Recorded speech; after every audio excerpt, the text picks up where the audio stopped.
5 Hidden Secrets about Genghis Khan. 1. No one knows how he died or where he is buried. Of all the enigmas surrounding Khan's life, perhaps the most famous concerns how it ended. The traditional narrative says he died in 1227 from injuries sustained in a fall from a horse, but other sources list everything from malaria to an arrow wound in the knee. One of the more questionable accounts even claims he was murdered while trying to force himself on a Chinese princess.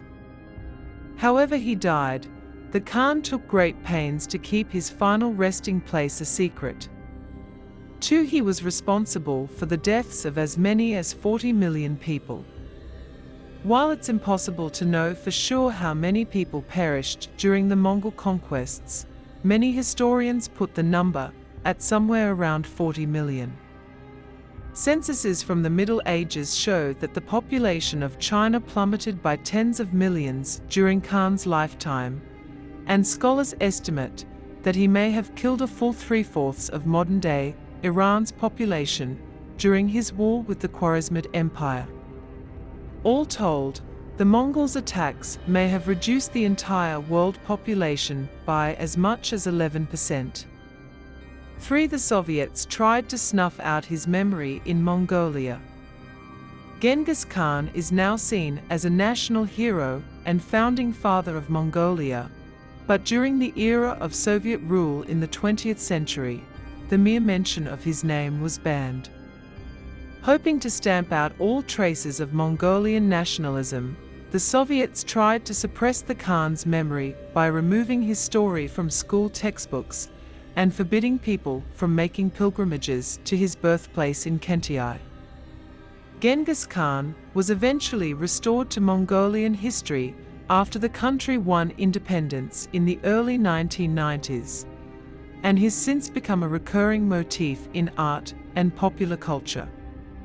The Great Khan lends his name to the nation's main airport in the city of Ulaanbaatar, and his portrait even appears on Mongolian currency. 4. Genghis wasn't his real name.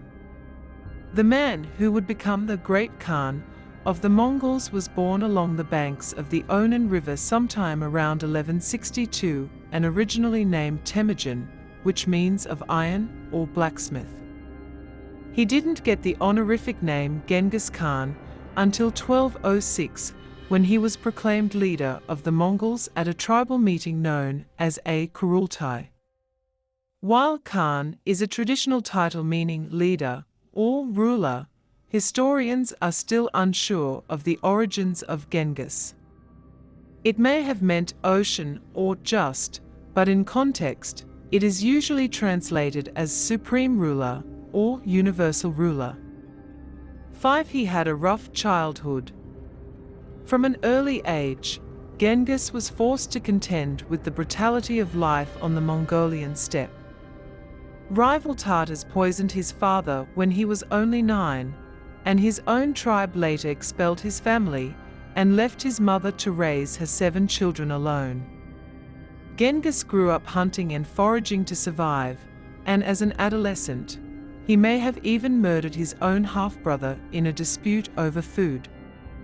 Genghis Khan's vast empire and prolific offspring have left an astonishing genetic legacy. Recent studies suggest that approximately 0.5% of the world's male population may directly descend from him. This remarkable genetic footprint spans across Eurasia and beyond, reflecting the extent of his conquests and influence. Through multiple wives and concubines, Genghis Khan had numerous children, spreading his genetic lineage far and wide. The discovery of a common genetic marker in populations once under Mongol rule reveals the depth of his legacy. It underscores the interconnectedness of human populations and the enduring impact of historical figures on genetic diversity. Genghis Khan's genetic legacy serves as a testament to his far-reaching influence on world history. It highlights how his conquests have left an indelible mark not only on the political landscape, but also on the genetic makeup of modern populations.